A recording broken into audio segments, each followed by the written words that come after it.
Estamos aquí con el maestro Sergio Bocardo. Nos interesa saber quién es Sergio Bocardo. Nos interesa saber qué está haciendo y qué va a hacer. Buenas tardes, maestro. Buenas tardes, jóvenes. Eh, Mi nombre es Sergio Francisco Bocardo Garza. Soy profesor normalista. Egresé de aquí de la Normal Cuauhtémoc en el año 83. Pues de una u otra manera, ¿verdad? Tengo cierta formación de humanista. Desde aquellos años, ¿verdad? El plan y los programas de estudios de aquellos años eran principalmente de corte humanista. Con el paso del tiempo, ahorita no tengo yo los programas y los planes de estudio de la normal, pero me imagino que han evolucionado. No les sé decir qué tanto ha sido para bien o para mal, pero han evolucionado. Desde 1982, un año antes de que yo egresara, empezaron en México, a nivel nacional, a gobernar los neoliberales. Empezó Miguel de la Madrid Hurtado, enseguida vino el señor Salinas de Gortari, etcétera, etcétera, etcétera. Desde entonces para acá, pues de alguna manera la educación, desde mi punto de vista como trabajador de la educación, que tengo experiencia, tengo 27 años ininterrumpidos de servicio, pues yo siento que la educación ha ido de mal en peor. La culpa también, yo estoy totalmente convencido de que no es exclusivamente los maestros, porque quienes dictan los planes y programas de estudio, tanto de las escuelas normales como de las escuelas primarias o secundarias, que es la educación básica, incluyendo preescolar, donde se adquieren conocimientos básicos de matemáticas, de español, de ciencias, etcétera, los dicta la misma Secretaría de Educación a nivel nacional. Es como el calendario escolar. El calendario escolar siempre nos reprochan mucho los locutores a nivel local que los profes somos casi arquitectos porque hacemos muchos puentes, pero nosotros no diseñamos el calendario escolar. Ese calendario siempre lo ha diseñado el secretario de Educación en turno, en aquellos años, todavía hasta hace un año, en convenio con el sindicato, respetando las fechas cívicas a celebrarse. Por ejemplo, empezando con el día 15 y 16 de septiembre, siguiéndole con los últimos, lo que siguen adelante sería, por ejemplo, el 2 de noviembre, luego siguiéndole con tal vez el 5 de febrero, y así en ese orden. Entonces, las fechas no las dictamos nosotros, ya están establecidas desde hace muchos años ahora sí que por nuestros gobernantes. Año con año, pues nada más se ratifican las fechas a celebrarse. Y pues obviamente, si los alumnos no van a clases, nosotros no tenemos nada que hacer en la escuela. Entonces, el calendario no lo dictamos nosotros. Les doy este ejemplo porque tampoco los planes y programas. Cuando fui alumno, me voy a remontar un poquito hacia atrás en la primaria y en la secundaria, a lo mejor a ustedes les tocó, a lo mejor no. Había otro tipo de planes o tal vez incluían otros contenidos, como por ejemplo la ortografía. Se le daba mucho mayor énfasis a la cuestión de la ortografía, y en los últimos tal vez 15 o 20 años, probablemente a partir de la reforma del 92, cuando hubo algo que le llaman acuerdo por la modernización educativa, la firmó el BESER. Yo me acuerdo que a partir de ese año ocurren dos o tres cosas. Primero, a lo mejor como ustedes no están al tanto de lo que pasa en el magisterio, no conocen este dato. Nos dicen a nosotros, especialmente en primer año de primaria, les voy a dar el dato, pero también en secundaria, porque yo también trabajo en secundaria, en la secundaria 5, que no reprobemos alumnos de primero para segundo. No sé si tengan ustedes ese dato. Que no lo reprobemos, pues porque si no aprendieron a leer, les voy a dar ahora sí que la explicación que nos dan. Si no aprendemos a leer, si no aprenden los niños a leer en primero, pues lo van a aprender en segundo. Tal vez su nivel de maduración no les alcanzó en primero y lo van a hacer en segundo. Hasta cierto punto se suena lógico y tiene algo de razón, pero ocurre que si un niño a veces no aprende a leer en primero, el maestro de segundo no se detiene muchas de las veces a enseñarle. y luego en tercero tampoco, y luego en cuarto tampoco, y así se va hasta sexto. Y me ha tocado casos, no sé si ustedes conocen chavos de primaria, que de repente llegan a sexto y no saben leer. Sí. Pero no es culpa del maestro. Si a ti, maestro, te dicen, oye, no quiero reprobados en primero, bueno, pues paso. Pero es que mira, no quiero reprobados, es la disposición. Pero ¿cuál es la lógica que use? La lógica es que si no aprendieron a leer en primero, lo van a aprender en segundo. Bueno, pues el de primero dice, bueno, para no meterme en broncas, ahí está. Ya, tristemente me ha tocado ver gente de universidad no sabe leer. Así es. La lectura de comprensión, o sea, una es saber leer, repetir como periquito lo que dice el escrito, ¿verdad? Tú lo puedes leer, incluso lo puedes leer rápido, pero la otra cosa más delicada es la lectura de comprensión. La lectura de comprensión es el nivel más alto de la lectura, yo pienso, porque cualquier persona un poquito que tenga noción de lo mínimo, pues te puede leer algo, pero ya cuando le preguntas algo sobre eso, no sabe a veces contestarte, si le haces preguntas o si le dices, bueno, ¿qué entendiste de esto?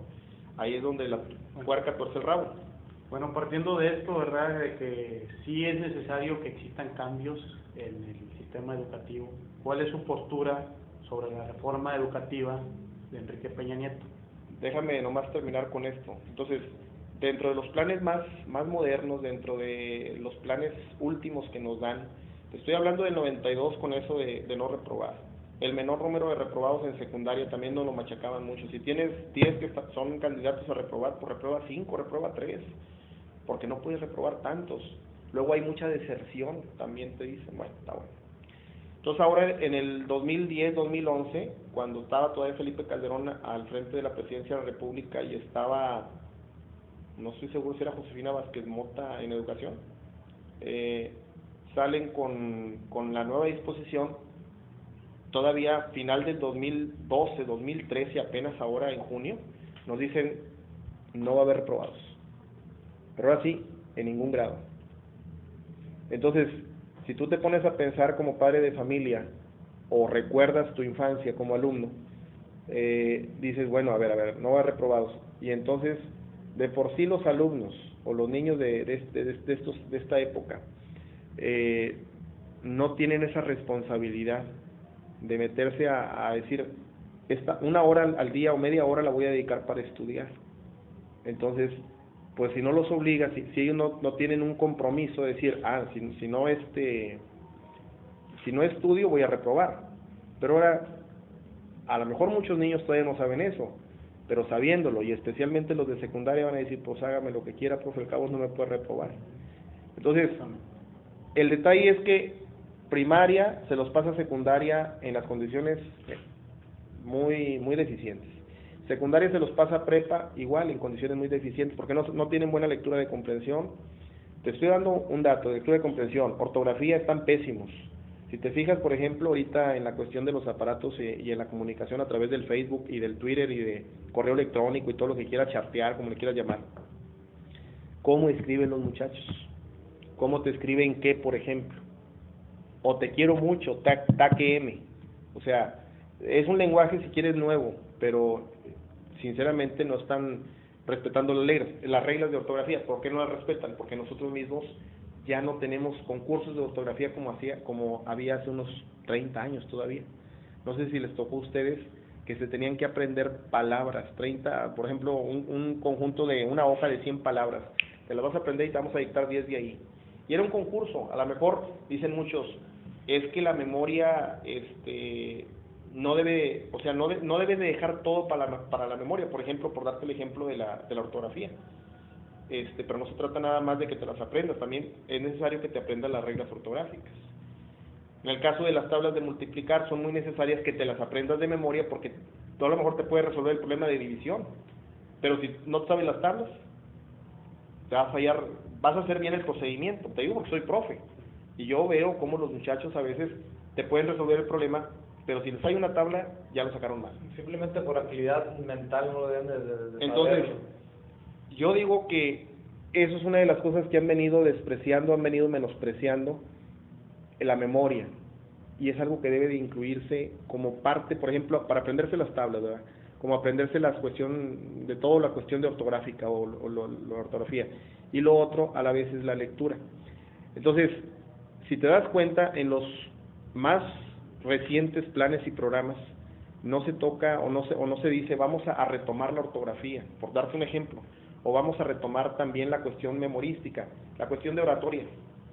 A lo mejor ustedes son buenos para la oratoria, puede ser porque sus papás les enseñaron, o puede ser porque ustedes tienen ya cualidades innatas, pero el hecho de darle a un grupo, puede ser de 10 o de 20, o de 30 chavos o jóvenes de secundaria o de primaria, un discurso de oratoria, y que se lo traten de aprender, es para ejercitar la memoria. La memoria yo creo que es algo tan importante, por decir, como en otra cosa muy distinta, como la condición física cuando empiezas a correr. Cuando empiezas a trotar, empiezas a agarrar condición. Pero si tú quieres de repente, por ejemplo, decir, voy a correr 10 kilómetros, alguien que no ha corrido nunca, pues no lo va a poder hacer. Tiene que empezar poco a poco. Igual la memoria. La memoria se tiene que ejercitar para ciertas cosas. Yo soy un simple maestro. Un maestro, si quieres, el último y el más, a lo mejor el menos indicado o el menos preparado para dar mis opiniones. Pero yo les aseguro a los tres que en México hay excelentes pedagogos que tienen todo para diseñar un plan de estudios o un modelo educativo netamente mexicano. ¿Y por qué no lo hacen? Porque no lo hacen, porque el gobierno es muy dado a copiar modelos educativos extranjeros. Probablemente porque ellos quieren un tipo de ciudadano, es lo más seguro, ¿sí? Tanto la televisión como la misma educación, nosotros los profes, encaminamos a los muchachos hacia un tipo de ciudadano. Por ejemplo, ¿qué se requiere ahorita? Gente que trabaje en las fábricas, nada más, que no piense. Gente que trabaje en empresas como Soriana, que nada más le pase por el, no sé cómo se llama eso, donde pasas el código de barras y te aparece por el escáner y te aparece el precio. Entonces, esa gente, los técnicos, por llamarlos así, o los obreros, no tienen, ahora sí que, reflexión, no son reflexivos, no están acostumbrados a leer simplemente. ¿No se supone que ahora son licenciados en educación y no solamente maestros, como anteriormente se decía? Se supone que el grado de preparación es mayor. Incluso hay, aquí te digo, ahora sí con los pelos en la mano, hay doctores en educación aquí en Laredo. Y yo conozco compañeros que son doctores o tienen una maestría en educación, pero ¿qué es lo que hacen en esas escuelas formadoras de docentes? En la mayor parte de ellas, siento yo que a ellos mismos, yo estudié la licenciatura en educación en la UPN, yo terminé la normal básica aquí, y quise superarme y entré a la UPN en el 94-95, y terminé, me titulé de licenciado en educación. Entonces, te inducen hacia ciertas cosas que ellos quieren. Por ejemplo, te dicen que el niño no memorice. ¿Por qué? No, pues porque la memorización no es buena, o sea, no debe memorizar, él debe reflexionar. Sí, el niño debe de reflexionar, pero también debe de ejercitar su memoria. Luego te dicen, no, 0 reprobados, o lo menos que puedas de reprobados. Todos esos te lo dicen en la universidad. Y lo mismo le repiten a los que tienen la categoría de maestros o maestría en educación, y a los que tienen doctorados.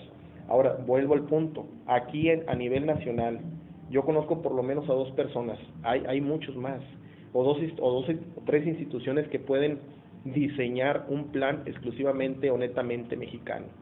Uno es la UPN, pero de la Jusco, no la de aquí, la UPN de la Jusco. 2 es la UNAM. 3 es la UAM. Y probablemente en la UACM de la Ciudad de México, en la Universidad Autónoma que hizo Andrés Manuel en el 2005, 2006, no recuerdo ahorita cuándo la creó. Entonces, están 2, Hugo Aboitis, uno de ellos, es experto en educación, y esos son los que yo conozco. Luis Hernández Navarro, pero te puedes ir ya a pedagogos, o sea, Hugo Aboitis es un especialista en educación. Luis Hernández Navarro escribe La Jornada, pero sabe mucho del tema educativo, bastante. Y yo te aseguro que, así como ellos, hay muchos más que pueden diseñar un plan netamente mexicano. Porque, por ejemplo, ahorita los planes y programas desde preescolar, y casi estoy seguro, te lo puedo asegurar, es hasta nivel medio superior, es decir, hasta al bachiller, todo gira en torno a algo que se llama plan de estudios por competencias. Ahora, ¿de dónde sale ese plan de estudios por competencias? ¿De Colombia? ¿De Chile? ¿De España? ¿De Estados Unidos? ¿De Inglaterra? ¿De dónde viene? Pero de donde haya venido, a lo mejor en el país donde lo hicieron, allá funcionó. Pero lo que a veces funciona en un lugar, no necesariamente va a funcionar exactamente en México, porque las condiciones del país no son exactamente iguales que las de Colombia, que las de Chile, que las de mismo Estados Unidos. Ahorita te doy el ejemplo. Quieren a fuerzas, es decir, por decreto, a partir del 2015, todas las escuelas en México van a ser de tiempo completo. Nos lo dice así el supervisor, a mí me lo dice, yo soy director de primaria, de la Escuela Primaria de Leyes de Reforma, y haz de cuenta que así en reunión de directores nos dice, a partir de ya, del 2015, todas las escuelas de Nuevo Laredo van a ser de tiempo completo. ¿Tiempo completo de qué estaríamos hablando? Quiere decir que todas van a funcionar de 8 a 4 de la tarde. Entonces le digo, a ver, vamos por partes, profe. De 8 a 4. Bueno, pues todas las escuelas del centro, incluyéndome la escuela donde estoy ahorita, yo calculo que las escuelas que llegan hasta, por decir, hasta la Buenavista, algunas o muchas de esas escuelas pueden estar en condiciones de ser escuelas de tiempo completo. ¿Por qué? Porque si te vas, por ejemplo, si tú conoces la Olivia Ramírez, la Benito Juárez, la Rafael Ramírez, la Antonio Moreno, te doy ejemplos de escuelas que yo conozco, que sus turnos vespertinos ya desaparecieron. Ya no hay niños en el turno vespertinos. ¿Por qué? Porque la población se movió hacia acá, hacia el poniente. O por lo que quieras, puedes dar mis explicaciones. Entonces, ya nada más tienen niños suficientes, entre comillas, en el turno matutino. Pero, como le dije al profe, ¿qué pasa si nos vamos a reservas o a Villas de San Miguel? ¿Cuántos niños hay en un turno y cuántos niños hay en otro? Más o menos tengo el dato, en un turno hay 500 y en otro 500. ¿Cómo metes a 1000 en el mismo edificio de 8 a 4? Por eso, muchas disposiciones que vienen desde la Secretaría de Educación, encabezadas por Emilio Chaufet, pues a lo mejor él en su buena intención dice, van a ser todas las escuelas de tiempo completo como Estados Unidos. Vuelvo a repetir, hago hincapié, recalco, eso es una copia de Estados Unidos. Estados Unidos tiene desde hace mucho las escuelas de tiempo completo. Y luego a nosotros nos pasan la explicación en estos últimos días y dicen, miren, es que Estados Unidos y otros países que te nombran, tienen escuelas de 8 a 4, trabajan los maestros, los niños son atendidos de 8 a 3, de 8 a 4. A lo mejor en teoría, algunas de esas cosas se pueden o pueden aplicar, pero te digo, no se pueden aplicar a rajatabla, no se pueden aplicar así como ellos lo dicen. ¿Por qué? Porque hay ciertas contradicciones con las condiciones, nada más de esta ciudad. Olvídate, en Oaxaca. Pero todo esto viene dentro de la reforma educativa de Peña Nieto. Así es. Maestro, ahorita que hemos estado platicando, sale a relucir ejemplos de, a lo mejor de español o de matemáticas. A mí me preocupa mucho un tema que es el civismo, esa materia que a lo mejor nos enseñaban a cómo ser un buen patriota, un buen mexicano. Tengo entendido que ya es casi inexistente esa materia, y sí me preocupa que los jóvenes o los niños de ahora prácticamente solamente saben el himno nacional y solamente lo utilizan los lunes y cuando juega la selección mexicana de fútbol. Así es. ¿Qué me puede hablar del tema del civismo? Mira, más que el civismo, yo creo que los gobernantes de los últimos 20, 30 años han venido preparando el terreno para desaparecer, en cierta forma, las áreas más humanas o las áreas humanísticas de ciencias sociales, específicamente el civismo y la historia. En los últimos años borraron casi la historia de los libros de texto de primaria. Casi desaparece, así como dices tú, el civismo. Igual el civismo, ¿verdad? Te doy ejemplos también con respecto al civismo. Yo me acuerdo, estudié la primaria y la secundaria, y aparte de saber cantarse el himno, de hacer los honores a la bandera, o de hacerlos correctamente, ¿verdad? Tener respeto por la bandera y los símbolos patrios, etcétera, etcétera, etcétera. Había otras situaciones como, por ejemplo, el decir, acabamos de pasar la fecha del 15 y 16 de septiembre, y si te preguntaban en aquellos años, oye, ¿por qué no hubo clases el 16 de septiembre? Ya decían, no, pues porque fue el grito de independencia, lo de Miguel Hidalgo, etcétera, etcétera, etcétera. Pero ahora hasta los reporteros se mofan y dicen, miren, si los maestros, ¿qué les están enseñando a los niños? Los maestros no les enseñan. Pues volvemos a lo mismo. Nos recalcan en la UPN, en la licenciatura y en la maestría. no favorezcan, no promuevan la memorización. Si no promueven la memorización de las fechas históricas y por qué fueron esas fechas históricas, pues los muchachos no van a saber por qué se suspendieron clases, por ejemplo, ayer. Peor todavía, te la pongo más dramática, se les ocurre a nuestros ilustres diputados, creo que no fueron estos, fueron los anteriores, los que terminaron ahora en el 2012, cambiar por motivos de fomentar el turismo, mover las fechas históricas, es decir, ya no lo voy a... El 16 de septiembre ahorita sí lo respetaron, pero ya no va a ser el 16 de septiembre, a lo mejor si hubiera caído el miércoles lo muevo al lunes o lo muevo al viernes. ¿Por qué? Porque quiero promover el turismo. Entonces, imagínate que cayó el 16 de septiembre el miércoles, entonces, y que los diputados dicen, bueno, pues vamos a ponerlo el lunes, el 14. Y luego le dices a los muchachos, ya sea el padre de familia, algún familiar o un reportero, oye, el lunes no hubo clases, el lunes 14 de septiembre, ¿por qué? Sepa. Si con el mero día se pueden equivocar o se equivocan, imagínate peor si mueves la fecha. Entonces, para mí fue esa una gran burrada de parte de quienes hicieron eso, ¿verdad? Con todo respeto, yo les vuelvo a repetir que los diputados, a lo mejor no están muchos de ellos preparados para ejercer su cargo, muchos de ellos para mí deben de ser improvisados, los ponen, ¿verdad?, porque hay muchos intereses de por medio, pero no son gente ni que esté comprometida con el pueblo ni que sepa realmente lo que el pueblo necesita. Pero volviendo al tema, fechas históricas, los muchachos no se las saben ya. Pregúntenles ustedes en primaria y en secundaria si tienen algún familiar o algo. De repente se van a dar cuenta que no las manejan igual que las manejaron a lo mejor ustedes o las maneja una persona más adulta. Y no es por la edad, es porque no se les insiste. A nosotros nos dicen, no importa ya que los muchachos se memoricen las fechas son intrascendentes. ¿Qué quieren? Borrar la historia. Los panistas específicamente o la derecha es ahistórica, no quiere la historia oficial, por llamarlo así. Incluso han surgido muchos libros, ¿verdad?, donde se critica a Benito Juárez, donde se critican algunos personajes de la historia, al mismo Hidalgo.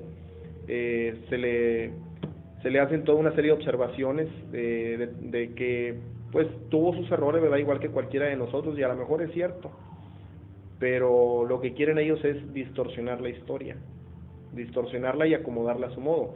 Entonces, desaparecen o borran casi la historia, borran también el civismo. La ortografía, pues ni para qué hablar. La lectura de comprensión, creen que con pasar anuncios ahí con grupos musicales, dedícale 20 minutos a leer, con eso los chavos en televisión van a agarrar la onda y se van a poner a leer un libro o una revista o no sé qué. Entonces, el gobierno le conviene que las personas, en concreto, ¿verdad?, el ciudadano o los futuros ciudadanos, no les guste la lectura, estén poco preparados, porque un pueblo impreparado, pues no va a ser un pueblo que represente gran problema para manejarlo. Y aún así, a pesar de todo lo que ha pasado, yo creo que el pueblo de México, ¿verdad?, a través de otros medios de información y de otras formas de educarse, han tratado de entender lo que está pasando y muchos de ellos, los chavos del 132, los profes de la coordinadora, a los que tildan en la mayor parte de las veces únicamente de subversivos, revoltosos, energúmenos, trogloditas, pero no sé si ustedes saben que en Oaxaca, les voy a dar ejemplo también, hay un programa alternativo. Ellos presentaron un programa alternativo y vienen en internet, se llama Peteo. Peteo, así aparece, con mayúsculas, Peteo.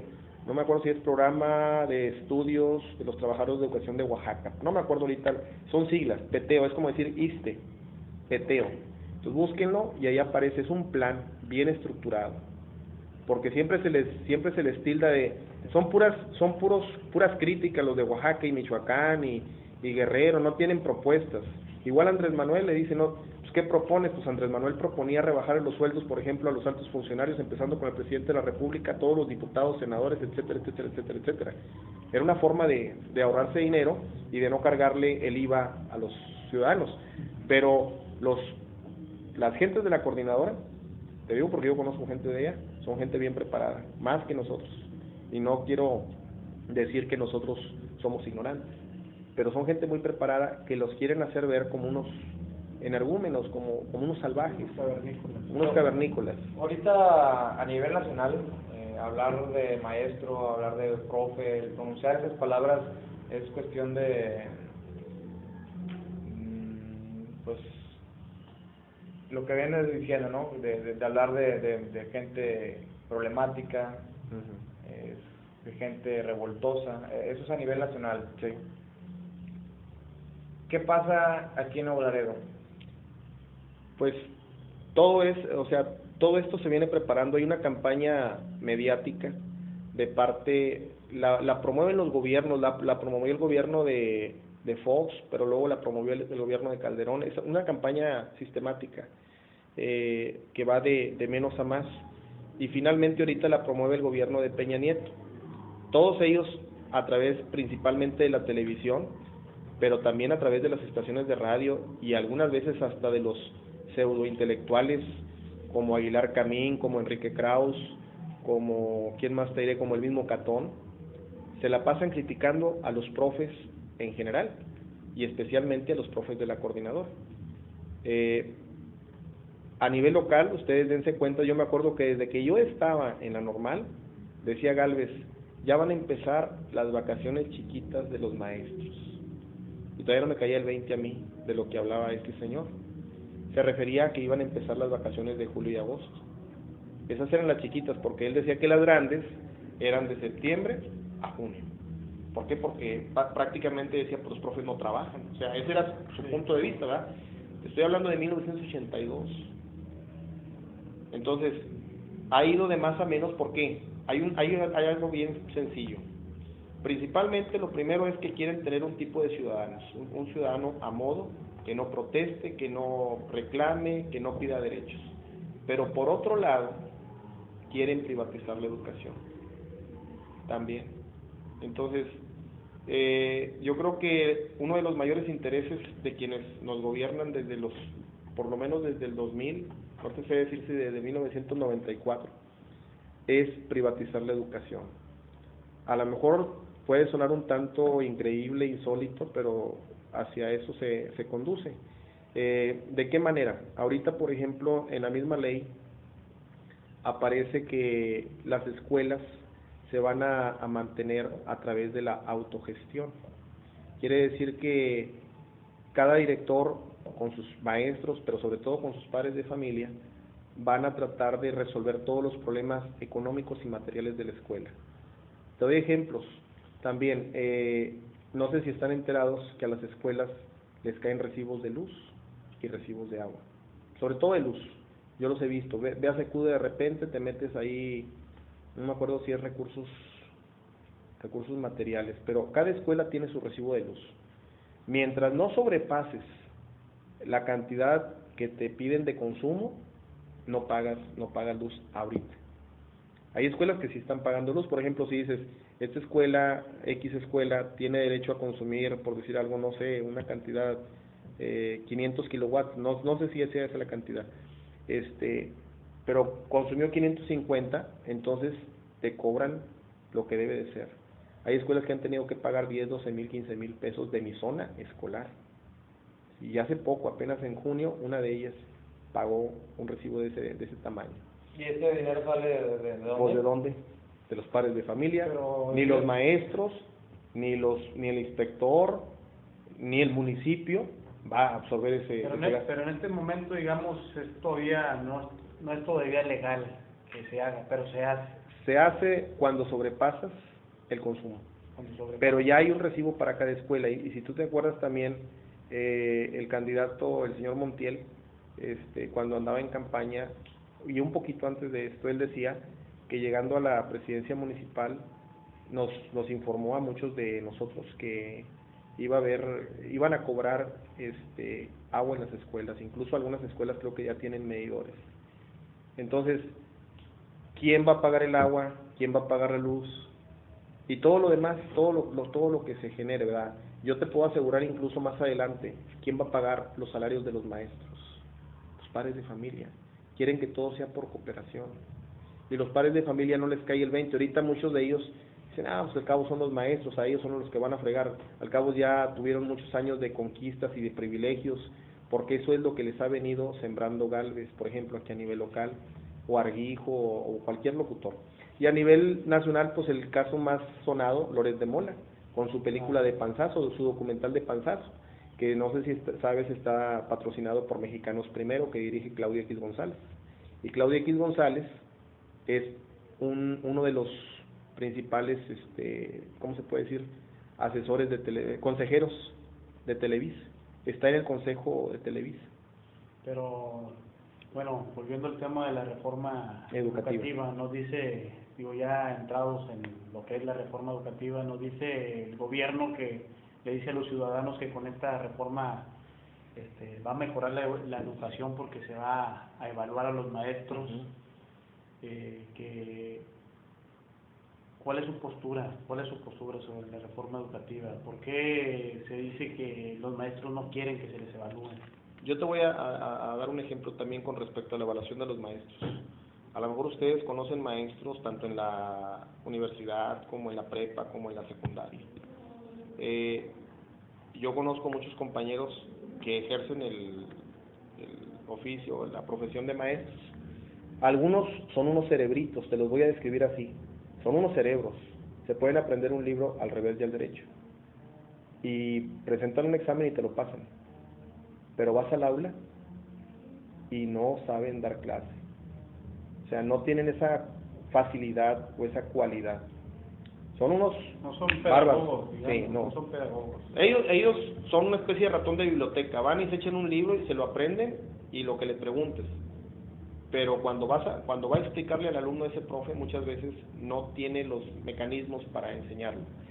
Al revés, me ha tocado maestros, yo conozco compañeros que no son doctores en educación, o no tienen maestría en educación, o no les gusta tanto meterse en los libros, pero tienen esa facilidad, tal vez nata, de enseñarles. Entonces, si el presidente de la República, o Chaufet, o quienes dirigen la educación en el país, van a centrar sus baterías en que con el examen que pase el maestro, un examen de conocimientos, con eso es suficiente, pues yo puedo decir que hay personas muy preparadas que a lo mejor pueden pasar un examen de ese tipo, incluyendo que no sean maestros, pero que al momento de ponerlos frente a grupo no es lo mismo, porque el trabajar con niños, ya sea de primaria o de secundaria, para tenerlos tranquilos, para controlar al grupo y sobre todo también para buscar la estrategia o los métodos para que el niño se entienda, porque a veces se las pones de una manera, de cuenta, como dicen vulgarmente, se las pongo con manzanas y no me entiendes, se las pongo con peras y no me entiendes, las tengo que poner con naranjas, entonces tienes que estarle buscando.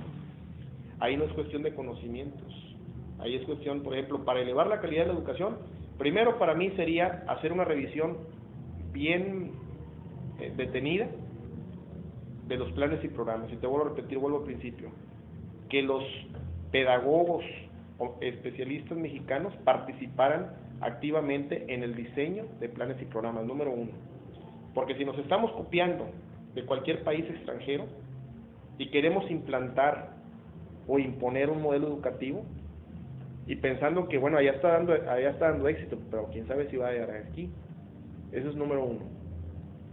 Número dos, basar todo en un examen se me hace un tanto ilógico. Ahora, acuérdense ustedes, a lo mejor son profesionistas, abogados, etcétera, etcétera, etcétera. Nosotros también presentamos, primero, tuvimos 4 años de normal en lo personal y luego 4 años de UPN. En cada semestre o en cada bimestre nos ponían exámenes, número uno, pero al final nos hicieron un examen con sinodales, un examen de oposición. Por eso nos dieron el título. El título no me lo regalaron a mí, ni el de la normal, ni el de UPN. Igual quien se tituló de maestría en educación o de doctorado en educación, les ha costado. No es tan sencillo nomás decir, sí, ya me titulo y se acabó, no. Un título cuesta. O sea, cuesta el hecho de, por ejemplo, ya cuando tienes que presentar un examen de oposición, no es cualquier cosa y yo creo que ustedes lo saben. Luego, después de eso, en los últimos años nos han estado evaluando de diferentes maneras. Por ejemplo, yo creo que sí saben que existe algo que se llama programa de carrera magisterial, que probablemente vaya a desaparecer. Pero entonces, ese programa consiste en que le aplican cada año, a los maestros, ahí es opcional, que quieran participar, un examen de conocimientos. Y el maestro que lo pasa, recibe un estímulo. Pero sí se les está aplicando examen. No es que los maestros se nieguen. Claro, hay maestros que dicen, pues yo no voy porque, bueno, no quiero, pero el que va y pasa, sabe que hay dinero de por medio. Pero volvemos a lo mismo, es un examen de ¿Debería conocimientos. hacerse esto obligatorio, este examen? Vuelvo a lo mismo, para mí un examen no representa totalmente, ¿verdad?, la salida o la solución al problema educativo. Entonces, que se les ponga un examen a los diputados y a los senadores y al mismo presidente de la República para saber si están aptos. Entonces, el medio de calificar al maestro, mejor, por lo que estaban entendiendo, sería los resultados de los exámenes de los alumnos, ¿no? Ese era uno de los medios. Si el alumno está bien calificado, quiere decir que el maestro es bueno. Vamos a buscar, bueno, vamos a hablar de un tema que nos preocupa. Nosotros somos un medio de comunicación pues alterno, no somos un medio oficial, y sabemos que están manejando en los medios oficiales información y la están disfrazando. Sabemos que a nivel nacional el ACENTE está haciendo su protesta, ya pasó del plantón de Zócalo a Monumento a la Revolución, y sabemos que están llegando nuevos frentes, cosa que no lo dicen en los medios. Hay muchos grupos que van a apoyar a los maestros. ¿Qué está pasando en Tamaulipas? ¿Cuál es la postura de Tamaulipas? ¿Apoya a ACENTE? ¿No apoya a la ACENTE? ¿Qué sigue en Tamaulipas? Los maestros de Tamaulipas, ¿qué van a hacer? Si te metes a las, como les llaman los chavos, a las redes sociales, tú verás que hay mucha gente que simpatiza con la coordinadora. Tienen miedo y no están acostumbrados a el tipo de lucha, los métodos que ellos usan, ¿verdad? Los han hecho ver como muy violentos, como muy rijosos. A lo mejor yo en lo personal pienso que pues no les han dejado otra alternativa. Peña Nieto y los que dirigen la política del país, ¿verdad?, y especialmente en la cuestión educativa, Chaufet, pero también Osorio Chong, no les han estado dando largas, les han estado jugando el dedo en la boca, y eso fue lo que principalmente derramó o ha ocasionado este problema. Desde que se presenta la reforma educativa, ellos protestaron, tanto primero a nivel local en Guerrero, en Oaxaca, en Michoacán y en Chiapas. Eso fue a nivel local en esos estados. Luego ya vieron que no les hicieron caso y se fueron a plantar al Zócalo de la Ciudad de México algunos de esos estados. Luego vienen las leyes secundarias, donde ya se especifica de qué manera se va a perjudicar al maestro en la cuestión laboral. Esta no es una reforma educativa, es una reforma laboral. Entonces, ellos están más enterados que todavía que nosotros, los de la coordinadora, y por eso han hecho sus protestas. Vuelvo a repetirles, a lo mejor los métodos de lucha de la coordinadora no les parecen a mucha gente, ¿verdad?, los consideran violentos, pero yo creo que ante la soberbia y ante la sordera del gobierno no les queda de otra. No los estoy justificando, pero no les deja otra opción. Ahora, asombrarnos y escandalizarnos de las protestas, pues hubo una protesta en Brasil de 1 millón de personas en contra de Dilma Rousseff por tratar de aumentar el pasaje o el costo del transporte. Hubo protestas que aplaudimos todos, incluyendo Estados Unidos, en Medio Oriente. De Egipto empezó en Túnez, creo, luego se fue a Egipto, etcétera, etcétera. Fue corriendo las protestas. Le llamaron la primavera árabe y nadie, todos muy contentos, hasta que se quitaron a Gaddafi, o hasta que se quitaron a Mubarak después de 30 o 40 años de dictadura. Y aquí, cuando ocurre aquí, en México, entonces las protestas son mal vistas, especialmente por nuestros gobiernos, por el gobierno y por los medios de comunicación. Yo quisiera que recordáramos a López Dóriga, a Loret de Mola, a Ciro Gómez Leiva, a Carlos Marín, cuál era la postura de ellos ante las protestas en Medio Oriente. si eran las mismas, o sea, si con ese repudio se manifestaban en contra de las protestas, o qué decían ellos de las protestas de los árabes. Entonces, a los mexicanos nos gusta aplaudir lo que está en el extranjero, pero cuando hacemos algo aquí, por ejemplo, en este caso de un método de lucha como es la protesta, ya sea una movilización, una manifestación, una marcha o un plantón en el Zócalo, lo vemos como algo. Ahora, por días se sentaron ahí o se quedaron durante días en la plaza principal de Egipto, no me acuerdo ahorita cómo se llama, Tahiri, no recuerdo el nombre de la plaza, durante días. Se han también manifestado de la misma manera en España, se han también manifestado en Washington, tiene su nombre el movimiento Occupy, no me acuerdo ahorita. Entonces, todo lo que vemos afuera, aplaudimos, pero cuando nos toca vivirlo aquí, nosotros mismos a veces, los ciudadanos, decimos, no, es que están mal, es que no deben de protestar, es que el gobierno tiene razón, o es que es lo mejor, el gobierno es el que está haciendo todo muy bien. Entonces, yo creo que la protesta es una forma de manifestar una inconformidad por algo que creemos que es injusto. En este caso, específicamente la reforma educativa. Y hasta ahorita, que yo sepa, los maestros, a excepción del Zócalo, y a excepción de algunas cosillas que les quieren colgar ahí, como la quema de un auto cerca de la Cámara de Diputados, no han hecho grandes destrozos, no han hecho más que a lo mejor trastornar el tráfico o la vida de los capitalinos, que a lo mejor eso les duele mucho a ellos, ¿verdad? Yo entiendo. Se dice que, como usted comenta, que no han hecho grandes destrozos, pero hay algunos ciudadanos que dicen, bueno, que el destrozo más grande no es dejar a los niños sin educación. ¿Qué piensa al respecto de esos ciudadanos que toman esa postura, que dicen, bueno, ¿y los niños? ¿Qué está pasando con los niños? Decía recientemente, apareció en Proceso una postura, una declaración de Paco Ignacio Taibo. Dice, los culpables de que los niños estén sin clase no son los maestros de la gente, están en Los Pinos. Si te pones a reflexionarlo, ¿quiénes son los verdaderos culpables de que los maestros estén en las calles? ¿Quién es más necio? ¿Peña Nieto, con su postura inflexible, o los maestros? Porque los dos, para mí los dos, así, yo estoy más en favor de los maestros, pero te digo, Peña Nieto para mí se me hace una persona muy necia. No quiere mover ni un ápice, no quiere cambiar ni una coma ni un punto a la reforma educativa. Y si te das cuenta, si viste la sesión del Congreso, cómo aprobaron la reforma educativa en 25 minutos, yo te aseguro que los diputados no leyeron, Glafiro no leyó nada de lo que contenía la reforma. Todo parte del Pacto por México, donde Peña Nieto se apoya para gobernar, ahora sí, tranquilamente o pacíficamente el país al inicio de su sexenio, y se pone de acuerdo con las principales fuerzas opositoras, que en este caso era el PRD y el PAN.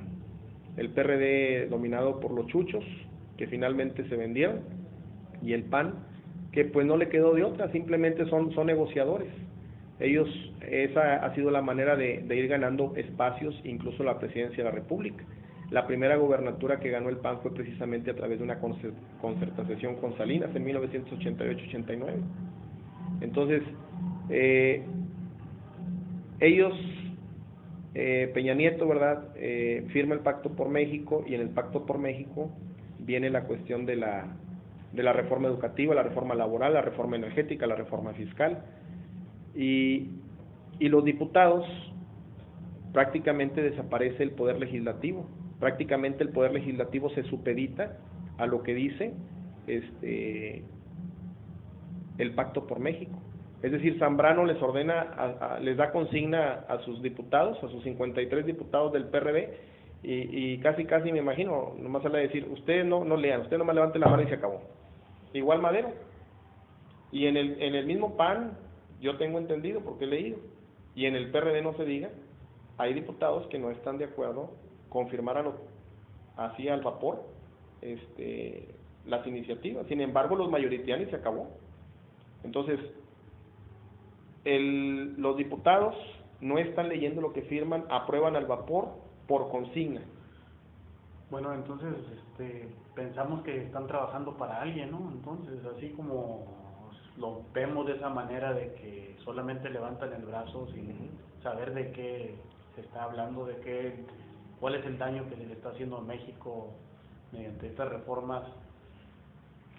Creemos pensar que están trabajando para la iniciativa privada, por decirlo así. En primer lugar, los diputados, ¿verdad?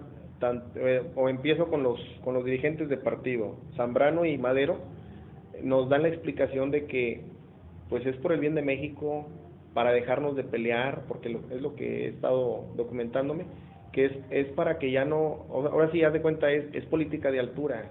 Vamos a dejarnos de pelear entre el PRD, PAN y PRI, y vamos a llegar a acuerdos, y vamos a hacer que este país camine a través de acuerdos, nomás que esos acuerdos, todos los acuerdos, desde la reforma laboral, la reforma educativa, la reforma fiscal y la reforma energética, dime a qué sector del pueblo o a qué sector popular beneficia. Yo creo que todas las reformas que se han aprobado, por lo menos la laboral y la educativa, en lugar de beneficiar al pueblo, lo perjudican. Y al pueblo, no nada más al pueblo, también a los maestros, pero claro, te vuelvo a repetir, también al pueblo, porque, por ejemplo, la educativa, no les cae el 20 todavía que dentro de poco, a lo mejor, puede darse la privatización poco a poco. Se ha venido dando una privatización. En 1985, más o menos, yo empecé a trabajar en el 83, 84, 85. Aquí en Nuevo Laredo nada más había 2 colegios particulares de renombre y que tenían primaria y secundaria. Era el América y el Royal, nada más. Pasa el tiempo, en el 88 surge el Royal, 89, 90 surge el Irlandés, y ahorita fíjate cuántos colegios y escuelas particulares de nivel preescolar, primaria y secundaria hay. Entonces va a llegar un momento en que va a haber más colegios privados de preescolar, primaria y secundaria que escuelas públicas, hacia allá se encamina. Y entonces, volviendo a la pregunta, ya no contesté, ¿cuál es la postura de los maestros tamaulipecos? Los maestros tamaulipecos, ¿qué te diré? Son disciplinados por generaciones, o sea, pertenecemos a una parte de México muy disciplinada, a una parte de México, de Tamaulipas, ¿verdad?, del norte, que no está acostumbrado mucho a levantar la voz, aunque hay sus excepciones. Yo sé, ¿verdad?, que en Matamoros, de repente, en Reynosa, en Tampico, en Madero, ha habido algún tipo de descontento, ¿verdad?, y lo han manifestado. Pero muchas de las veces en las grandes decisiones que se han tomado en los últimos años, los maestros tamaulipecos finalmente se disciplinan, algunos por el sindicato los disciplinan y otros los disciplinan los mismos medios de comunicación. Es tanto la enajenación en que vivimos que los mismos maestros, muchos, te lo digo con las pruebas, se enteran de muchas cosas a través de Televisa. De repente algunos compañeros me dicen, oye, ¿viste ayer a López Dóriga? Oye, ¿viste ayer a Javier Alatorre? Oye, ¿viste el programa este? Y le digo, oye, pues de perdido informan. Ya de perdido vete al mañana. El mañana realmente tampoco para mí es la gran cosa, ¿verdad? Pero ya de perdido léete el mañana. Ya puedes meterte al internet, vete a alguna página de periódicos nacionales, pero ya por lo menos eso. Entonces, si un maestro, si un inspector, si un secretario general tiene esa costumbre o esa visión, pues ¿qué puedes esperar de los maestros que jamás han estado en el sindicato, que jamás han desempeñado un cargo sindical? En lo personal, hace ratito me preguntaban cuál era mi trayectoria, pues aparte de primero ser maestro, primero que nada, tanto de primaria como de secundaria, fui 2 veces secretario general, y las 2 veces que fui, me tocó, no sé, la suerte de ser electo, ¿verdad? Pero traté de actuar conforme pienso. En alguna ocasión, en el 2002, 2001, 2002, a lo mejor se acuerdan ustedes o no, hice una protesta ahí en el ISSSTE. Estuve protestando por una semana por el mal servicio que prestaban, precisamente porque no había medicinas, principalmente eso, porque no había medicinas, hay desabasto de medicamentos. Luego en el 2007 se vino la ley del ISSSTE, que también fue una imposición de Calderón. Yo paré la zona escolar, como secretario general, paré la zona escolar donde trabajaba, y promovimos amparos. que finalmente la Suprema Corte pues está al servicio del gobierno y que en la mayoría de los casos hace lo que el presidente dice, ¿verdad? Pero hicimos lo posible.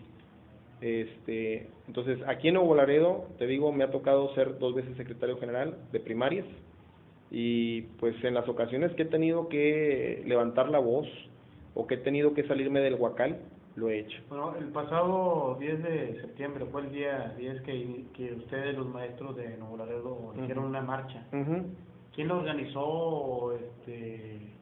¿Cómo fue que se organizaron para realizar esta caminata por la Avenida Guerrero? ¿Cuál fue el fin? ¿Quién está al frente de estos maestros disidentes que están en contra de la reforma educativa? Mira, ¿quién está al frente? Pues en su mayoría son puros chavos, ¿verdad? Son chavos que ven afectados o que ven en peligro su futuro como profes. Algunos tienen 1, 2, 3 años de servicio, están trabajando, están empezando a trabajar. Otros apenas están saliendo de la normal. Entonces ven el futuro muy muy oscuro para ellos, y entonces tratan de buscar la manera un poquito de defender sus derechos a pesar de su corta edad. Deben de tener entre 23 y 25 años, 27 años. ¿Cómo se organizaron? A través de las redes sociales, del Facebook. Hay una página que se llama Magisterio Insurgente. Ahí aparece un poco, pues, algunas de sus ideas, de sus cosas que ellos manejan. Hay personas de mi edad, ¿verdad? 2 o 3 personas, pero la mayor parte de quienes nutren ese grupo o componen ese grupo son puros chavos de entre 23, 25, 27 años, profes. ¿Qué edad tiene usted, maestro? Yo tengo 50, voy a cumplir 50 este año, en noviembre, si Dios quiere. Entonces, ¿quién nos organizó? Yo me sumé a ese grupo, a mí me invitaron. Yo fui, ya estando organizados, me conectan, me contactan. Para esto, pues yo he estado tratando precisamente de hablar con personas que yo conozco cercanas a mí, un poquito de prender, ahora sí que la mecha, ¿verdad?, del descontento que hay, porque yo sé que a lo mejor estamos más que nada desconectados unos con otros, pero muchos de nosotros pensamos igual. Hay muchos maestros de Nuevo Laredo y de Tamaulipas que piensan exactamente igual que un servidor, de que esta reforma nos va a afectar. Cada quien tiene sus argumentos, ¿verdad? Algunos menos, otros más, pero todos tenemos nuestros argumentos, y yo creo que muchos de nosotros, aunque no lo queramos aceptar, apoyamos a la gente. Yo desde que tengo uso de razón, en 1986, 87, 88, empecé a oír hablar de la gente. En aquellos años estaba Teodoro Palomino, uno de los líderes de aquellos años, en el 88, cuando también hacen un plantón por varios días o meses ahí en el Zócalo, y Camacho Solís desactiva ese plantón, y es cuando también cae Juanjito Barrios y ponen el Bester. Entonces, pero muchos de Nuevo Laredo, ¿verdad?, a lo mejor no son lo suficientemente sinceros a veces.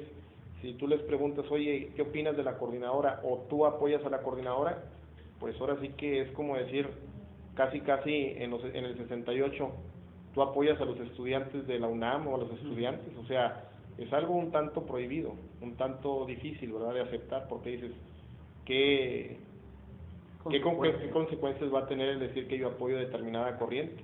Entonces yo te digo, los que me conocen saben que yo siempre he simpatizado y he tratado de, hasta donde sea posible. ¿No tiene miedo que lo corran? Pues no. Correrme no me pueden correr así nomás porque sí, todavía. Ese es el mayor miedo de muchos maestros de aquí, tamaulipecos. Todavía, ¿verdad? Todavía no me pueden correr. Si me van a correr, como quiera me van a correr con esa nueva ley, en un momento dado, ¿verdad? Entonces, pues si me van a correr, simplemente estoy manifestando una idea. Creo yo que no. Represalias, pues sí las puede haber, de alguna manera u otra te fastidian.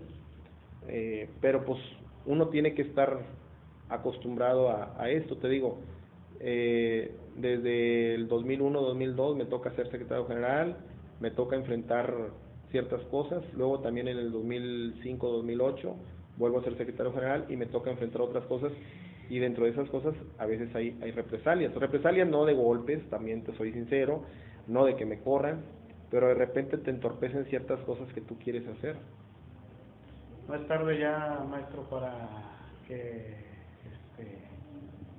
los maestros tamaulipecos hayan alzado la voz. Una vez que ya está la reforma aceptada, no es tarde. ¿Por qué no fue antes? ¿Por qué llegar hasta este momento? ¿Qué se puede lograr? Lo decía Laida Sansores en un video que vi, esto apenas empieza. Los maestros tamaulipecos, yo creo que haz de cuenta que somos como una réplica de un temblor. El temblor empieza en Oaxaca, empieza en Guerrero, empieza en Michoacán, o el terremoto, y se va dando el sonido, la réplica, y nos llega hasta nosotros. A lo mejor estamos un tanto, ahora sí que desfasados, ¿verdad? Un tanto lentos, como cuando le preguntas a alguien algo y hasta como la hora le cae el 20. Entonces, así estamos nosotros, ¿verdad? Desgraciadamente así es la cosa por acá, por Tamaulipas. Es el gobierno que nos tiene enajenados, es la televisión, son los medios de comunicación, es el sindicato. Nos tiene un tanto embrutecidos. O sea, no somos a veces capaces de darnos cuenta, o sí nos damos cuenta, pero no queremos actuar. Nos damos cuenta de que nos están poniendo la pata en el pescuezo y no somos capaces de levantar la voz. Entonces, tarde yo creo que no es. Tarde, finalmente, dice por ahí una frase, el que lucha sabe que puede perder, pero el que no lucha sabe que está derrotado. Entonces yo creo que pues debemos de apoyar, por lo menos de una u otra manera, moralmente, con presencia, con ayuda en especie, en algo. Tenemos que apoyar a los profes de la coordinadora para que ellos nos sigan representando y para que esto siga creciendo. Yo siento que, lo decíamos al principio, esto de la educación es un problema, pero México tiene muchos problemas. Uno es lo que se está viviendo ahorita, pero hay el desempleo, hay la cuestión de la reforma laboral, se viene la reforma energética, se están empalmando muchos problemas. Yo siento que a Peña Nieto se le está haciendo bolas el engrudo, y en un momento dado yo no sé qué vaya a pasar. O sea, como dices tú, a lo mejor a chaleco la meten, ¿verdad? Como sacaron a los maestros del Zócalo a la fuerza, con la Policía Federal, que en lugar de combatir la inseguridad, anda sacando a los maestros. Dime tú, compara, ¿cómo te diré?, lo peligroso que puede ser todo ese grupo de maestros con lo peligroso que existen, ¿verdad?, aquí en México, otro grupo de personas que pues se dedican a negocios ilícitos y no los combaten con la misma ferocidad que combaten a los maestros. Entonces, yo pienso que esto está empezando. Incluso, por ejemplo, ya lo sacaron del Zócalo. No sé si vieron las declaraciones el día de ayer y hoy en algunos periódicos de México, donde algunos líderes están valorando la posibilidad de volver al Zócalo, pero no creo yo que se retiren, que vuelvan a sus lugares de origen. Ahorita no creo. Tal vez más adelante, ¿verdad? Pero no. Yo creo que van a tomar otras estrategias. Ahora se están sumando otros sindicatos y otras organizaciones a su lucha, ¿verdad?, a su protesta. Y yo no sé qué vaya a pasar. Te vuelvo a repetir, a mí se me ocurre que, pues, a lo mejor es el otoño mexicano, el otoño del PRI mexicano. Maestro, ya para terminar, ahorita menciona que otros grupos están sumando, menciona que esto va empezando. El día 22 de este mes, Morena, con su líder nacional, Andrés Manuel, está llamando a una movilización del Ángel de la Independencia al Zócalo. ¿Cree que se vayan a unir todos estos grupos, que se vaya a unir la gente, el SME, las universidades? ¿Y cree que, ahorita lo mencionó, que eso sea el principio del fin de un sistema de gobierno? Pues yo pienso que lo que conviene, si los líderes de la gente, ¿verdad?, actúan de manera inteligente, es sumarse al movimiento de Andrés Manuel, o que se conjunten, ya no decir, bueno, nosotros vamos a sumar al movimiento de Andrés Manuel, vamos a trabajar en conjunto, en colaboración, para lograr un fin común. En este caso, frenar por lo menos las reformas que Peña Nieto quiere imponer, que más que reformas son retrocesos. Pero eso va a depender de quienes liderean a la CENTE, de quienes liderean al ESME y los demás organizaciones, universidades, por ejemplo la UNAM, el POLI y todas esas universidades de por aquellos rumbos. Entonces, sí sería lo ideal es que se unan todos esos grupos políticos para defender un mismo fin. En este caso, lo que está más próximo y que ya está a la vuelta de la esquina es la reforma energética. Toda esa gente está muy bien informada, a diferencia de muchos de acá de Laredo o de Tamaulipas, que a veces pues no tienen el suficiente interés o únicamente se informan a través de lo que dicen Televisa, TV Azteca, en el radio, los periódicos locales, tal vez hasta los periódicos como El Norte, hasta ahí llega su visión. Entonces por eso no tienen la información que pueden tener la gente de la UNAM, la gente de la CENTE, la gente del ESME, que están más politizados que todos nosotros, tienen otro nivel de politización muy avanzado a diferencia de nosotros. Entonces ojalá, para mí ojalá que en el corto plazo, ¿verdad? Ahora me parece que en el día 8 de septiembre, no quisieron juntarse las fracciones, ¿verdad? La de Andrés Manuel, más que nada la gente no quiso, no estoy seguro si marchó aparte o hizo un mitin aparte, o se quedó en el Zócalo y Andrés Manuel hizo su mitin por el hemiciclo a Juárez, ahí más o menos, ¿no? Entonces, pero lo ideal es que se junten todas las corrientes, ¿verdad? En este caso la CENTE, el ESME, la universidad y la gente que apoya a Andrés Manuel, pues porque mientras más gente haya para defender Pemex o para defender el patrimonio de los mexicanos, pues es mucho mejor, yo pienso. O sea, esto va creciendo. Y yo pienso que los maestros de Nuevo Laredo específicamente están muy al tanto de todo lo que está pasando, específicamente ahorita, lo que va a pasar mañana y pasado y en estos días con los maestros de la CENTE en México. ¿Cuál sería la reforma ideal, la reforma educativa ideal para ustedes? Te vuelvo a repetir, yo creo que yo no me considero lo suficientemente apto, ¿verdad? Tengo apenas una licenciatura. Pero para usted, en su experiencia como maestro, cuál sería la reforma educativa? Vuelvo a repetir, Pocas palabras. la que creara gente de aquí de México, especialistas en educación en México. Porque si a mí me dices, tú puedes redactar una reforma, pudiera ser incluso así, te la digo a ojo de buen cubero, el peteo, el que te mencioné. El peteo. Métete ahí y dale una leída. Pero si no, bueno, entonces a lo mejor dices, no, pues es que son puros de la coordinadora, quieren una reforma a su medida, no. Bueno, pues que la hagan gentes especialistas. Te digo, Hugo Aboites, métete de repente ahí, Hugo Aboites, hay otro que se llama Ángel Díaz Barriga, también es uno de los buenos ahí para la educación. Ángel Díaz Barriga, Hugo Aboites, Luis Hernández Navarro, y pues ahí le sigues, ahí. Pero ¿qué hay de Juan Ramón de la Fuente. No, ahorita le pregunté sobre cuál era su reforma educativa ideal. En esa reforma educativa, ¿verdad?, tendrían que tener el sindicato poder del magisterio. No, pero sí nos deben de permitir a los maestros, yo creo, opinar.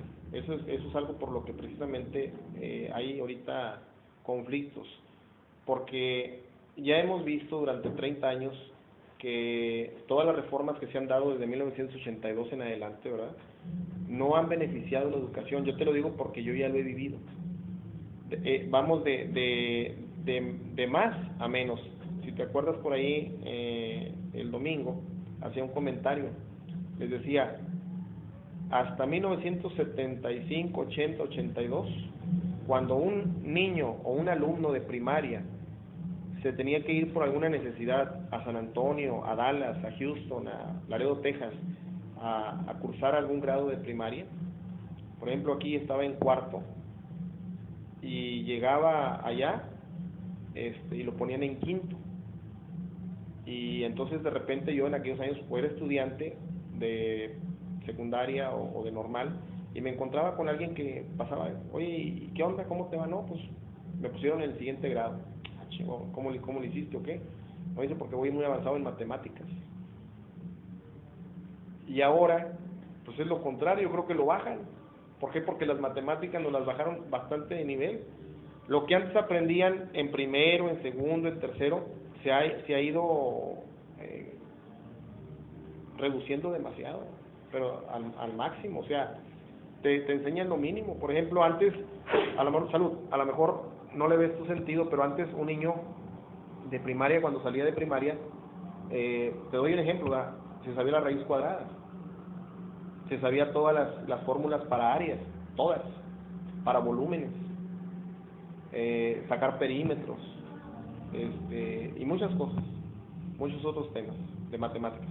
Y ahora, a veces, todavía ves en secundaria que están viendo apenas las áreas, los perímetros, el volumen y la raíz cuadrada. O sea, haz de cuenta que el mismo gobierno, por lo mismo que te digo, le conviene que el pueblo no tenga una educación muy avanzada, entonces ha ido deteniendo un poquito el ritmo educativo. Entonces, yo creo que hay que consultar un poquito a los maestros. Yo creo que debemos de permitir que los maestros que quieran participar en alguna consulta, en algunos foros, antes de emitir una reforma educativa, por ejemplo, según ellos tan importante, que sirva para transformar el país. Te digo, yo pienso que lo primero es consultar a los maestros, pero incluso si no los quieres consultar, yo creo que lo importante es que participen pedagogos, especialistas mexicanos, que sí los hay, y que dejen de importar, dejen de traer de otros lugares reformas educativas que a lo mejor en otros países sí dieron resultado, pero aquí no están las mismas condiciones. Le mencionaba ahorita lo del sindicato, porque el problema número uno en México es la corrupción. Ajá. En los sindicatos y en la coordinadora, en el sindicato nacional, sabemos que existe la corrupción, sabemos que existen líderes corruptos que han hecho que esos mismos sindicatos no brinden, no saquen a los maestros que deben de salir de sus filas. Por eso se lo mencionaba, que si los sindicatos deben de seguir teniendo el control de la educación en México. No. O es momento de que pierdan ese control los sindicatos y que se formen otras organizaciones gubernamentales. Yo pienso que, por ejemplo, podría tener, si se formara una especie de consejo de unos 20 gentes a nivel nacional, como ahorita está el Instituto Nacional de Evaluación, yo pienso que debería tener por lo menos una representatividad, no para que sea determinante, no para que diga, las cosas van a ser así como yo digo, ¿verdad? Como el sindicato dice, sino para que por lo menos tuvieran también la visión o la opinión desde el punto de vista del maestro, de los maestros. Pero no, el sindicato está para defender los derechos de los trabajadores, no para decidir los planes y programas. Y te vuelvo a repetir, sinceramente, yo no creo que el sindicato haya influido mucho en los últimos 30 años para decidir planes y programas. Yo sigo insistiendo en que quienes deciden los planes y programas es el presidente de la República, es el secretario de Educación.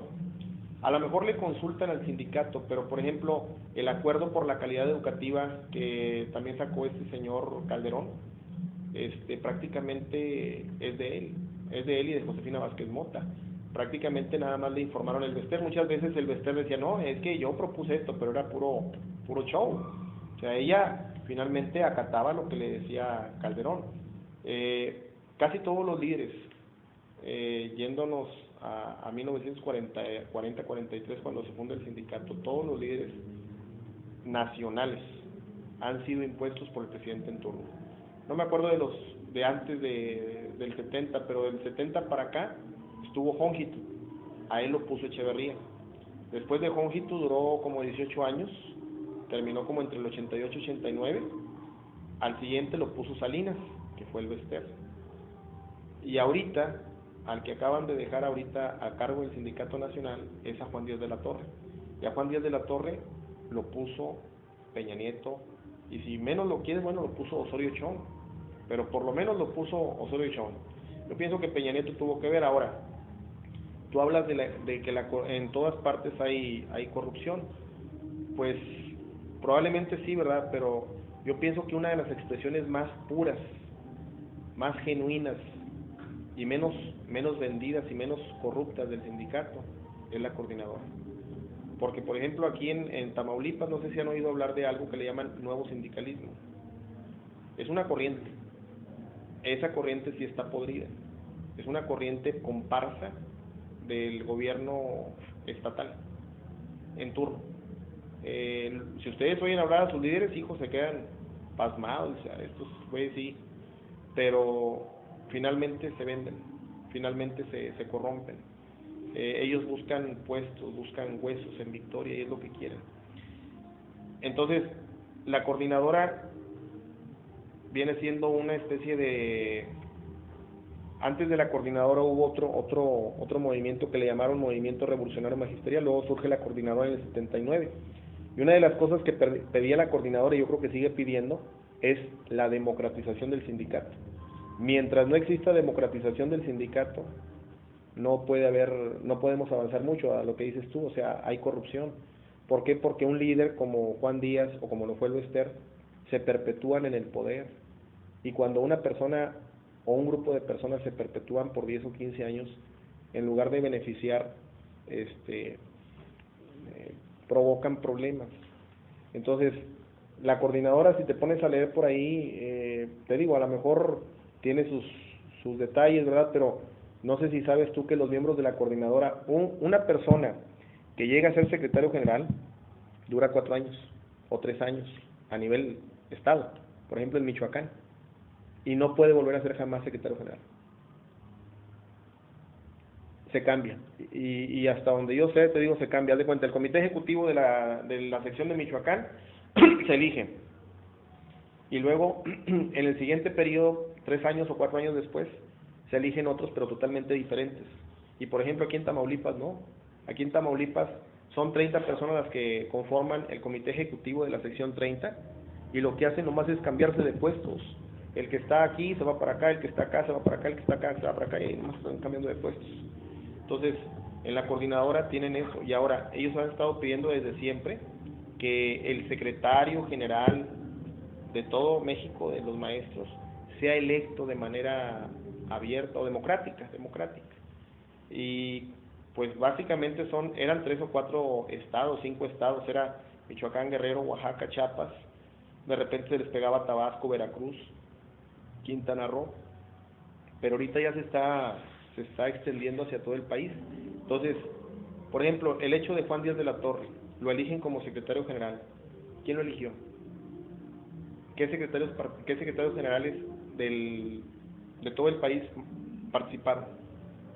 Nadie. Nomás le hablaron de repente, no sé si fue a Gobernación o a Los Pinos, y lo ungieron como el bueno. Entonces, ¿qué legitimidad tiene Juan Díaz de la Torre ante los demás secretarios? Claro, el resto de los que se disciplinan con él, pues se van a cuadrar frente a él, pero los de la coordinadora no se cuadran ante él. Bueno, maestro, y para finalizar, ¿cuál es el plan de acción de los maestros de Nuevo Laredo? ¿Qué planes de acción tienen? ¿Van a trabajar en conjunto con otros municipios del estado? ¿Qué sigue? Primero que nada, yo creo que muchos de nosotros estamos a la espera, ¿verdad?, de qué va a hacer la coordinadora, porque haz de cuenta que ellos son la punta, y estamos tratando de seguir hacia dónde van ellos, qué es lo que van a hacer. Segundo, estamos tratando de conformar un grupo de personas, ¿verdad?, estar en contacto con los representantes de los demás municipios y tratar de establecer acciones conjuntas. Es decir, si Victoria o si Reynosa y los demás deciden, por ejemplo, una marcha para el próximo domingo, bueno, pues todos hacer una marcha a la misma hora el próximo domingo. Si los demás municipios en un acuerdo general decidimos, ¿qué te diré?, hacer un paro el día viernes 20 de septiembre en la mañana de 8 a 1, pues hacerlo todos, o sea, que impacte, que seamos todos al mismo tiempo, que no sea Nuevo Laredo hace esto, Victoria esto, Reynosa esto, Tampico esto, sino que tratar de todos estar en la misma sintonía. Igual ya, última participación, la coordinadora tengo entendido que está proponiendo un paro nacional. ¿Lo va a seguir Tamaulipas?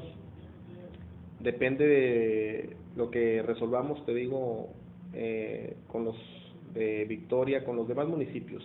Yo creo que, en primer lugar, por ejemplo, vuelvo a repetir, yo no soy cabeza de ningún grupo, yo vengo y me sumo a ellos, ¿verdad? Tengo cierta experiencia, pero lo que decían ellos, si se decide un paro nacional y nos sumamos a ese paro nacional, por decir algo, para el viernes 20, o para el lunes 23, o para lo que sea, pues yo creo que si es por acuerdo, tenemos que hacerlo. Yo creo que con un paro, se los digo bien, con un paro nacional donde participaran todos los maestros, yo pienso que sí podrían hacer que Peña Nieto reflexionara y se retractara exactamente de cómo está la ley. No queremos que cambie toda la ley, como le dijeron ahí algunos diputados del Movimiento Ciudadano y del PT y algunos del PRD. En la Ley General del Servicio Profesional Docente, lo que le pedía nada más es, antes de cualquier artículo o a mero arriba de todos los artículos, por favor, pon esta Ley General del Servicio Profesional Docente, se regirá por el artículo 123 y por el apartado B de la Ley Federal de los Trabajadores al Servicio del Estado. Yo creo que con eso era suficiente, no íbamos a cambiar puntos y comas. ¿Por qué? Porque entonces hay trabajadores al servicio del Estado de primera, como pueden ser los mismos militares o los de la PFP, y trabajadores de tercera, cuarta o quinta, como son los maestros, porque nosotros nos vamos a regir por un régimen diferente, donde si tú no pasas 3 exámenes te mandan a volar. Entonces, y somos trabajadores al servicio del Estado. Entonces, es tan sencillo como eso, ¿verdad? O sea, si se le incluye eso, yo creo, si lográramos que eso se incluyera, no necesariamente que se derogara, ¿verdad? Yo creo que esa sería una de las soluciones, pero va a depender de Peña Nieto, porque si acusan a la coordinadora o a los profes de la coordinadora de ser muy tercos, muy necios, pues yo creo que también Peña Nieto tiene lo suyo. Muchas gracias, maestro. Vamos a seguir platicando con ustedes. Me gustaría que sigamos en comunicación y que siga participando para la resistencia. Claro que sí, estamos en lo que podamos servirles.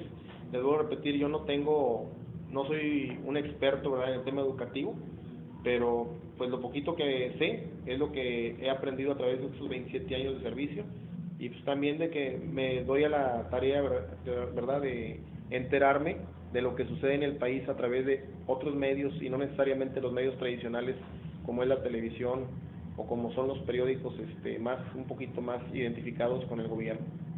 Muchas gracias. Pues qué bueno. Ay,